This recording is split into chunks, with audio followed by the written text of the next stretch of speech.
Venimos a nuestra provincia y nos vamos a tomar contacto con quien es nuestro invitado telefónico del día de hoy. Vamos a hablar con quien ha ocupado importantes cargos en la provincia, tanto a nivel ejecutivo como legislativo, también en la nación. Y es un reconocido y calificado dirigente político, por supuesto, con una muy importante trayectoria. Estoy hablando de quien es diputado nacional, mandato cumplido, el doctor Pablo Cosiner. Con él vamos a charlar. Le doy la bienvenida a Pablo y le agradezco como siempre, la gentileza, la deferencia que siempre ha tenido con nosotros. Doctor Pablo Cosiner, ¿cómo te va? ¿Cómo estás? Gracias por atendernos. ¿Qué tal, Daniel? ¿Cómo estás? Buenas noches. Bien, muy satisfecho de poder charlar con vos. Bueno, hace rato que no charlamos, Pablo, y sabés que siempre nos gusta intercambiar tu reflexión. Bueno, la idea es esa, como siempre, preguntarte cómo estás mirando estos escenarios políticos que se van conformando, la pelea esta terrible a nivel del oficialismo, a nivel nacional, planteado en el seno del gobierno, inflación, este avance terrible que se ha hecho ayer para buscar una banca más en el Consejo de la Magistratura, y también para que nos digas cómo estás viendo lo que pasa en Salta, la posibilidad de recrear aquella tercera vía que ustedes en su momento llevaron adelante con Juan Manuel Urtubey. Así que bueno, muchos temas, Pablo, así que la idea es escucharte. Así que arranquemos por la nación. ¿Cómo estás viendo esto que está pasando desde el gobierno? Mira, si vos recordás alguna de las charlas que podemos haber tenido en el marco de la campaña electoral del 2019, sí. Nosotros en su momento lamentablemente anticipamos lo que iba a pasar en la Argentina si se seguía insistiendo en elegir recetas que tengan que ver con la confrontación, con la grieta desde el punto de vista no de pensar diferente, sino de hacer de la confrontación con el otro una manera permanente de hacer política. Y bueno, ya lo habíamos planteado en ese momento, que la Argentina no podía salir adelante con el gobierno de un sector político, ni con el kirchnerismo solo, ni con el macrismo solo, que la Argentina necesitaba salir por arriba, que necesitaba acuerdos de políticas públicas, institucionales, programas de gobierno. Bueno, está claro que en esa elección no nos acompañó la mayoría, por eso los resultados que se dieron, pero lamentablemente, un tiempo a esta parte, lamentablemente digo, no nos equivocamos. Uno hubiese querido, por el bien de la Argentina, que las cosas hayan salido bien, pero a nosotros no nos sorprende.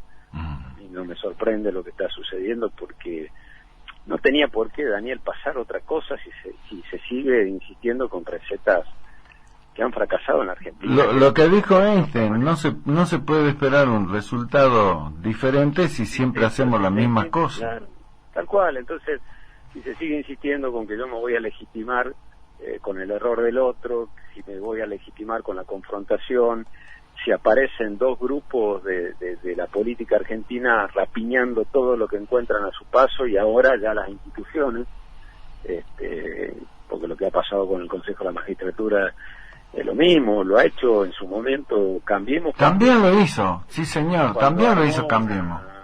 Lo hizo Cambiemos cuando armó una mayoría artificial para tener la representación mayoritaria en el Consejo, y ahora lo hace dividiéndose el gobierno. Entonces, a nadie debe sorprenderlo, digamos, esa sorpresa que tiene la población de ver cómo van destruyendo y minando institucionalmente la Argentina a estos sectores de la política que entre comillas han sido mayoritarios. No debe sorprender, porque están aplicando las recetas que mutuamente la han ido aplicando cuando era oficialismo uno, cuando era oposición otro. Entonces Lo que sí está claro, Daniel, que no hay chance que la Argentina resuelva un problema ni de inflación, ni de pobreza, ni de empleo, si no se resuelve el primero, que es que sea un país normal institucionalmente, ¿no? Claro, Si claro. no hay seguridad jurídica, si no hay credibilidad en las instituciones, pensar que alguien va a invertir, que se va a reactivar la economía es ilusorio. Entonces, estamos tocando fondo desde ese punto de vista, y lo que está pasando hoy con impugnación contra la impugnación y la recontraimpugnación en materia de designación de integrantes del Consejo, no hay capacidad ni siquiera, Daniel, para ponerse de acuerdo en una ley del Consejo de la Magistratura que sea la base de la construcción de una justicia transparente, digamos, digna de una república, ¿no? Entonces, eso es lo que preocupa, pero lo que más preocupa es que esto era anunciado lo que iba a pasar, lamentablemente. Hola. Hola. Sí, Hola. te estoy escuchando. Y tampoco es normal que en un proceso político quien conduce no sea el presidente. Entonces eso también juega en contra de la capacidad de un gobierno loteado por sectores, donde a veces la confrontación entre sectores internos es más dura que con la misma oposición. Bueno, es un combo de cosas que hacen que la Argentina ha llegado al punto que está, ¿no? Exacto. Vos sabés que, hablando de ese tema, cuando arrancaba el programa, yo le comentaba a la audiencia, esta encuesta, que no sé si la viste porque se conoció hoy, una encuesta que no la hace una consultora, sino la Universidad de Itela, una universidad con mucho prestigio. Y escuché a Pablo, si no lo conoces, te lo paso como información. La universidad mide desde el año 2009 el índice de confianza en el gobierno, ¿no? El ICG, el índice de confianza, que hace un trabajo de medición mensual, repito, en la Universidad de Itela, y para no irnos tan lejos, la medición que hace sobre la confianza en el gobierno en este mes de abril de 2022, ¿cuánto crees que es el porcentaje de confianza que los argentinos le tienen a la función de Alberto? ¿Sabe cuánto es, Pablo? 1,44%. No llega al 2% de la confianza de los argentinos en el gobierno, en la gestión. 98% no le creen, no le tienen confianza. ¿Cómo se puede gobernar así? Bueno, como yo te decía, son un combo de situaciones, de que la sociedad también percibe que el que tendría que conducir un proceso no lo conduce, que no tiene los resortes para cambiar las cosas, ni tampoco la voluntad, hasta también a ver, en este sentido, Daniel, lo que se recoge es lo que se siembra, y así, ¿no? Yo, lamentablemente, te vuelvo a decir, no me sorprende, está bien, en el 2019 poco pregonábamos casi en el desierto porque la polarización era tan fuerte, la confrontación casi con ánimo de revancha eran tan fuertes que bueno, lo que nosotros planteábamos en su momento con lo que había sido el consenso federal y la fórmula de La Baña y Etuey, de que esto podía pasar en la Argentina, ya lo habíamos advertido. O sea, es cuestión de ir hacia atrás y ver, ¿no? Exacto. Las crónicas del momento. Exacto. Entonces, a veces da mucha bronca las oportunidades perdidas que va dando la Argentina, porque siempre aparece algo que te coloca a la Argentina en una oportunidad de dar vuelta a la historia y se pierde, ¿no? Tener cosecha récord, pero a la vez confrontación con el sector que genera esa posibilidad de crecimiento económico, tener una situación internacional que puede favorecer, entre comillas, a tus productos para que puedan incorporarse a mercados internacionales que lo demandan y le cerrar las exportaciones. Entonces, como que cada oportunidad que surge, la Argentina se encarga de destruirlo ahora, o cierto nivel de la dirigencia argentina, porque no es la Argentina, sería injusto, porque la sociedad no es víctima de todo esto. Pablo, ahora, bueno, este es otro escenario, porque si bien es cierto, yo creo que se agudizó, ¿no? De aquel 2019 a hoy, creo que estamos peor, ¿no? Estamos peor, y eso lo indican, digamos, vos le hablas con el ciudadano de a pie, y el ciudadano de a pie te dice, sí, estamos peor. Ahora, sigue la grieta. Ahora está la grieta de la grieta, pero la grieta sigue. Ahora hay grieta en el oficialismo, y sigue la grieta con llamarle Juntos por el Cambio, llamarle como quiera. O sea que, otra vez, bueno, Urtubey convocó un asado en su casa, invitó un asado en su casa, fueron diferentes dirigentes de distintos partidos, con la idea de volver, me imagino yo, a ver si es que hay un escenario propicio como para ahora sí, con tiempo, y con cosas mucho más claras, bueno, avanzar en este sentido. Pero apareció un nuevo jugador en la cancha que se llama Milei. Ayer lo charlaba con el senador nacional Juan Carlos Romero, y Romero, te digo que lo relativizó, ¿no? A pesar de que el Washington Post dijo que podía ser la superación de la grieta, y me dice Romero, los del Washington Post escriben eso porque están lejos y no conocen mucho. Eso me dijo Juan Carlos ayer. Pero bueno, pero hay un nuevo jugador en la cancha. ¿Cómo ves frente a esta alternativa ahora y con la idea de ustedes de volver a insistir con lo suyo? Mira, esa reunión que se dio, donde estaban actores importantes de la política argentina con responsabilidad, como el gobernador Schiaretti, el gobernador Morales, Monzó, Frigerio, obviamente, Juan Urtubey, Randazzo, Graciela Camaño. Primero fue hacer una reunión todos juntos de gente que habla normalmente entre ellos. O sea, todos esos dirigentes hablan normalmente entre ellos hace mucho tiempo, y creo que es un grupo de dirigentes, independientemente de sus pertenencias partidarias, que tienen la capacidad de entender lo que hablábamos recién, que la reconstrucción del diálogo en la Argentina es la clave de cualquier proceso virtuoso. No hay chance que la Argentina construya un proceso virtuoso de crecimiento y de resolución de los problemas, sino a través de acuerdos de políticas públicas, no de acuerdos de dirigentes nada más, ¿no? Así que creo que ese es el sentido de la reunión, y así que me parece que eso es lo que hay que tener como importante y trascendente. Y después, de ahí en más, a que eso se construya en una instancia electoral, no está hoy hablándose de eso. El objetivo número uno es, desde ahora, ser capaces de cuál fuese el gobierno que le toque a la Argentina en el 2023, haya un nivel de la dirigencia política que esté convencido que hay que cambiar desde ese lugar. Yo no relativizo ninguna expresión de la política, sea la que fuese, incluso de Milei. Creo que representan maneras de pensar con la cual yo personalmente no comparto, pero creo que hay que respetarla, y es preferible que estén dentro de la institucionalidad. Después se disputará, se llegará el momento de la elección. Ahora, que la Argentina necesita encontrar una expresión política que vaya por arriba de la grieta y que no sintetice solamente un partido político o una facción de un partido político, yo estoy convencido que es necesario. Ojalá que se pueda dar hacia el 2023 y que después pueda haber un correlato electoral, ¿no?, de esta manera de pensar, pero me parece que es muy pronto para hablar de una cuestión electoral, porque sería una gran equivocación.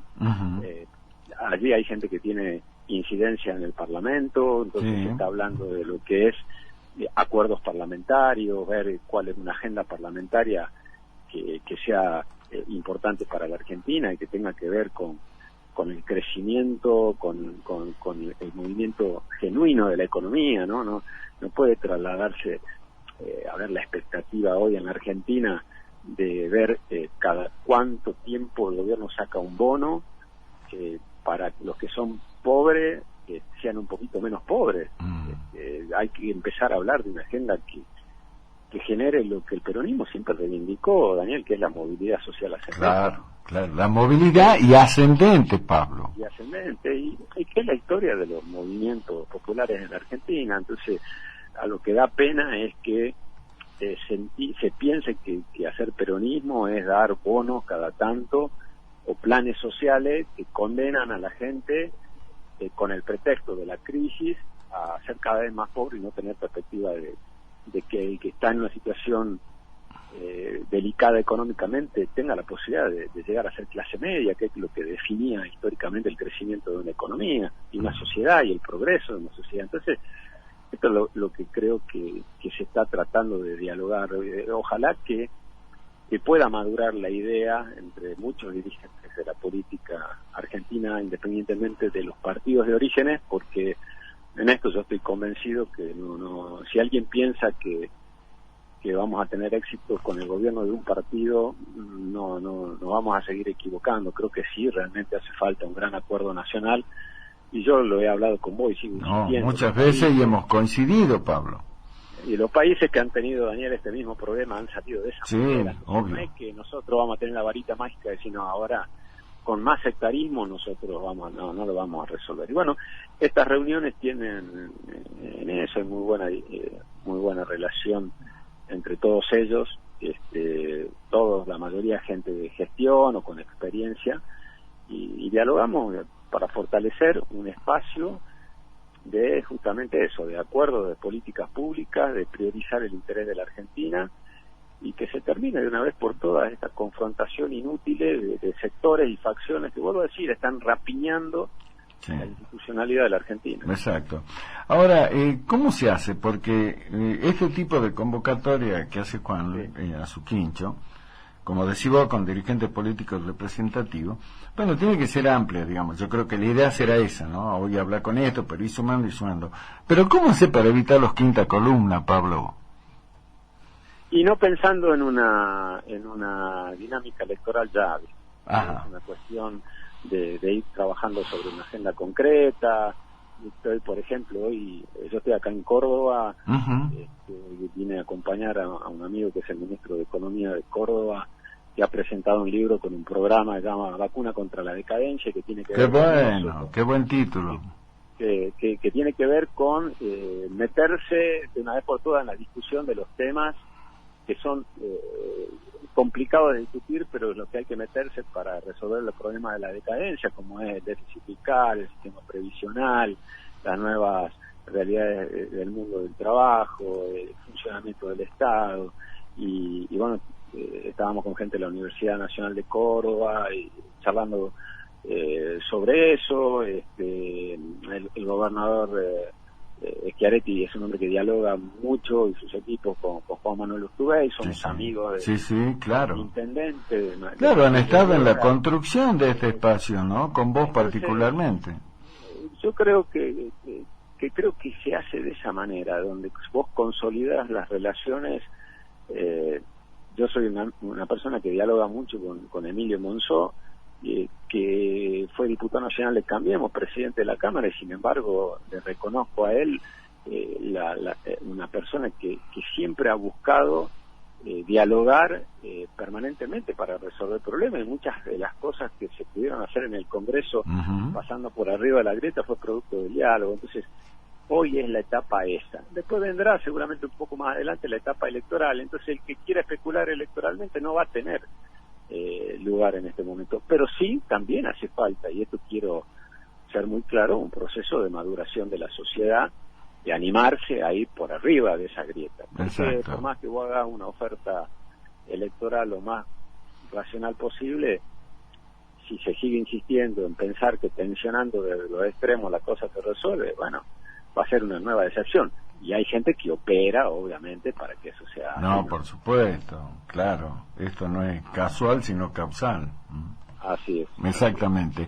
Pablo, eso a nivel nacional me parece una lectura muy interesante, muy amplia. ¿Y en la provincia qué pasa? La pregunta que yo me hacía la vez pasada en una de mis columnas de análisis político, ¿dónde está la oposición a Sáenz?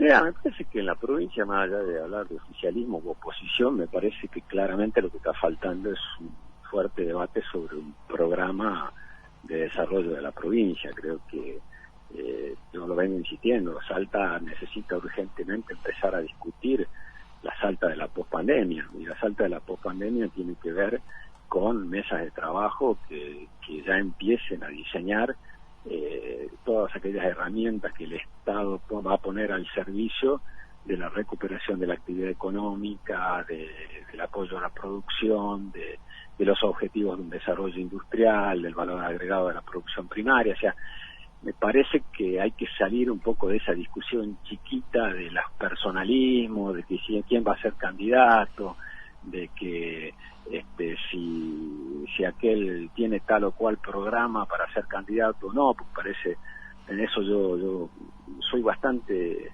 crítico del rumbo que va tomando la política en Salta en cuanto a que las discusiones no pueden ser solamente sobre las potencialidades de ser candidato a partir de que tengas tal o cual programa, que conozca a la gente, sino que empezar a dar contenido en cuanto a decir, che, bueno, yo propongo esto para resolver este problema, o ya tengo un cargo, bueno, estoy proponiendo esta salida para este problema, porque si no es la carrera de ser candidato permanentemente y después, viste, sigo en esa. Entonces yo creo que hay que encontrarle una vuelta de tuerca a la discusión política en función de resolver los problemas que pueda tener la provincia, de las cosas pendientes que se han hecho, del sostenimiento de políticas de Estado que se deben sostener y que se están sosteniendo correctamente, y otras que claramente hay que cambiar, ¿no? Exactamente. Pablo, tema netamente político. Charlaba el martes con diputados acá de la provincia y se está hablando de, bueno, primero el adelantamiento de las elecciones, no es oficial, pero es Vox Populi, abril-mayo, y también el tema de que no habría paso para esta elección provincial, y desde la legislatura provincial algunos legisladores están planteando por lo menos el debate. Yo digo que ojalá que se dé, por lo menos se debata, boleta única y afuera voto electrónico. ¿Qué te parece la idea? Mira, yo lo que no me parece sano que estemos discutiendo todos los años las reglas de juego electorales. Sí. Yo creo que las reglas de juego deben fijarse y respetarse y no discutirlas permanentemente. Yo veo que hace varios años estamos inmersos, por lo menos estos 2 o 3 últimos años, en si es voto papel o no, si es voto electrónico o no, si hay paso o no, si la suspendo, si la dejo, si la saco, si la cambio, y me parece que eso no hace bien. Yo creo que al sistema político se lo sostiene con más democracia, no con menos democracia, y eso se hace también respetando reglas de juego. Yo no estoy de acuerdo en la derogación de las PASO, se puede trabajar en la modificación. Yo creo que los partidos políticos tienen que tener un sistema democrático de selección de candidatos. Vos fijate que en la suspensión de las PASO hace 2 años, ningún partido político eligió sus candidatos democráticamente, lo hicieron todos a dedo. No, a dedo, claro. Todos, todos. No hay uno que haya... Y eso no es bueno, Daniel. No, obvio. Eso ha sido un retroceso muy grande. Si se va a repetir esto, por eso espero con ansia el debate para ver si hay propuestas alternativas. Yo entiendo que por ahí los partidos políticos que oficializan una sola lista no tienen sentido que hagan paso, porque está oficializada una lista. Ahora vos tenés que darle la posibilidad de que se presenten más de una lista. ¿Sí? Entonces, si hay más de una lista presentada, tenés que tener un sistema democrático de selección de los candidatos. Entonces, yo creo en esa compulsa donde la sociedad participe. Yo sé que esto, después te corren con la cuestión económica, ¿no? Que cuánto salen. Bueno, en todos los lugares del mundo las elecciones salen dinero. Lo único que hay que hacer es ser ordenado en presupuestarlo y respetarlo, porque también ese presupuesto permite generar equidad. Hay un sistema que tiene la provincia de financiamiento de las campañas electorales que ha permitido equiparar, sumado con el voto electrónico. Yo siempre doy un ejemplo: decime en algún lugar donde el Partido Obrero haya ganado una capital de provincia, y esto pasó en Salta. No, claro. Más allá de las circunstancias políticas, porque también el Partido Obrero en su momento no necesitaba la estructura que requería un voto papel o aún... Perdón, Pablo, no necesitaba fiscales porque era permanente el robo de las boletas, ¿te acordás? En distintos lugares, bueno, eso hasta el lugar más recóndito de la provincia está garantizado que el que quiera votar lo tiene. En el caso de Daniel del radicalismo en Tartagal, claro, no gobierno, ganó la intendencia. Claro, entonces, claro. Y así tenés un montón de situaciones, ¿no? Entonces yo digo, cuidado con que los cambios retrocedan la calidad democrática, ¿no? Estos a veces sonidos de sirena que atrás de buscar determinada simpatía demagógica se dañe el sistema. Yo digo que menos democracia no ayuda para nada. Entonces, particularmente yo creo que hubiese sido muy importante, o sería muy importante, dar continuidad a reglas de juego que están sólidamente consolidadas en la provincia, como la boleta única electrónica, que de hecho es el sistema mejorado de la boleta única papel. Yo no entiendo por qué, si nosotros ya tenemos desarrollado un sistema de boleta única electrónica, retroceder a la boleta única papel, donde en vez de tener la tecnología donde vos con tu dedo elegís un candidato, tenés que marcar con una crucecita, después tenés que contar manualmente todas las crucecitas. No, claro. Y es un recuento que en las provincias que tienen dura hasta las 2, 3, 4 de la mañana, toda la noche. Entonces, tenés que entregarle el voto y unos anteojos, porque para encontrarlo, claro. Obviamente, si uno entra a Google y ve los modelos de boletas de votos, son tremendos, así que ojalá que se haga una ronda de diálogo y yo personalmente no estoy de acuerdo con esos cambios. Pablo, como siempre, muy interesante la charla con vos. La idea era que arranquemos en este 2022, hablando ya, porque los escenarios políticos se empiezan a armar, ¿no? Y la idea era siempre contar con tu opinión. Te voy a pedir un favor personal, y al aire. Sí. Tráigame un libro de su amigo el ministro de Córdoba, porque me parece que está muy interesante para leerlo. Bueno, voy, no sé si te lo llevo papel, pero... No, como sea. Te lo consigo de manera... virtual. Sí. Claro, con el soporte. Exacto, sí. Yo me encargo. Me encantó el título, Pablo. Yo me encargo y te lo mando. Exacto. Felicitarlo al autor, a tu amigo. Gracias. Bueno, doctor Cosiner, como siempre, seguiremos charlando más seguido, si Dios quiere. Te mando un fuerte abrazo. Gracias a vos, hasta luego. Chao, Pablo.